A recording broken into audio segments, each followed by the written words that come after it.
Atklāti sakot, esmu izbrīnīts tieši, ka mums joprojām ir jātērē laiks, lai pārliecinātu pašsaprotama lietā.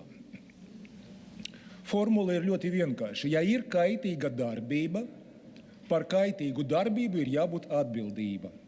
Jo kaitīgāks nodarījums, jo lielākā atbildība.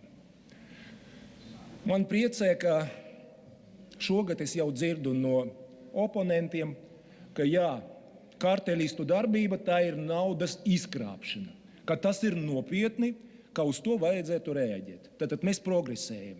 Šeit vairs nav jāstrīdās. Bet tomēr es neredzu, ka visi atbalsta attiecīgo ierosinājumu.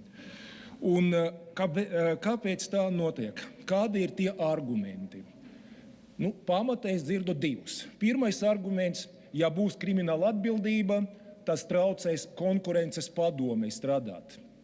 Kā tas var traucēt, ja konkurences padome strādā ar uzņēmumiem, juridiskam personam? Likumprojekta runa ir par cilvēkiem. Un mēs iestrādājam vairākas normas, kas pasaka, ka svarīgi to norobežot un nepieļaut. Tiešām, ka vienlaikus divas institūcijas dara līdzīgu darbību. Tieši tādēļ mēs arī runājam komisijas sēdē, ka pamatā scenārijs var būt tāds: konkurences padome veic izmeklēšanu, piemēro administratīvu sodu uzņēmumam, un pēc tam, ja izmeklētāja prokuratūra var izpildot krimināla procesuālas pierādīšanas standartu, pierādīt cilvēka vainu, tad arī tas, kurš ar savām rokām izdarīja pārkāpumu, tiks saukts pie atbildības. Nav pierādījumu, nav atbildības. Faktiski krimināla atbildība ir turpinājums tam darbam, ko veic patlaban konkurences padome. Kāda mums patlaban situācija? Konkurences padome pieliek punktu lietai. Mēs redzam cilvēkus, kas veica šīs darbības, bet viņam nav nekādas atbildības. Mums vajadzētu to mainīt. Otrais arguments, ko izmanto oponenti, ka mums nevajag kriminālu atbildību, mums būs administratīva atbildība. Vakar mums bija juridiskas komisijas sēde, un mums bija iespēja uzklausīt autorus, un tiešām tagad varam runāt, ko viņi piedāvā. Kolēģi, kas neatbalsta kriminalizāciju, uzskatā, ka var izmantot administratīvo atbildību. Par to varētu runāt, ja būtu piedāvāti efektīvi instrumenti. Bet ko mums piedāvā? Kāda alternatīva? Alternatīva ir šāda.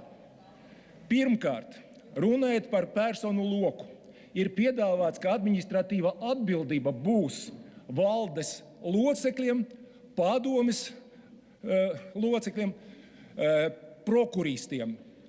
Darbiniekiem atbildības nav. Tiem cilvēkiem, kas iesaistās un palīdz, atbildības nav. Tātad cilvēku personu loks ir sašaurināts.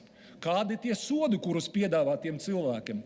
Vienu sodu, proti aizliegumu turpināt savu darbu. Tas ir sods. Cilvēks, kurš ieņem amatu, vairs neieņems to amatu.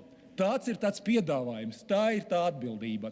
Es vakar jautāju kolēģus, kas gatavoja projektu, kāpēc nav naudas soda? Un es dzirdu atbildi. Naudas sods nebūs efektīvs. Administratīvās atbildības ietvaros mēs piemērojam naudas sodu. Mēs piemērojam šo sodu, un loģiski būtu vismaz piedāvāt to. Nē, mums šis sods nav vajadzīgs. Nākamais jautājums. Kāda laika posma varēja saukt pie atbildības? Iestrādāta norma, noilgums 3 gadi. Konkurences padomes pārstāvji, diskutējot par šo normu, norādīja, tad nebūs jēgas, nepaspēs viņi 3 gadu laikā izmeklēt. Nē, mēs tā gribam. Es jautāju par to, kas būs ar tiem, kas atbalsta, kas nestrādā, bet staigā un sarunā. Nē, viņam nedrīkst pieskarties, viņam nevajag atbildību.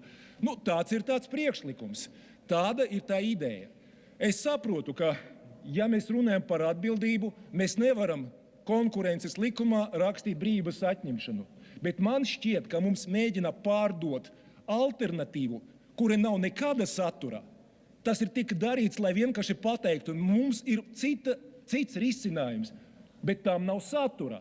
Tam nav nekāda satura. Tur nav nekādas atbildības. Un, kolēģi, es uzskatu, ja mēs tiešām saprotam, ka nodarījums ir kaitīgs, tad mums ir jāparedz atbildība un jāiet tālāk. Mums ir jādomā par to, kā normatīvus aktus salagot, lai tas būtu efektīvi. Pietiek pretoties, pietiek aizstāvēt kartelistus.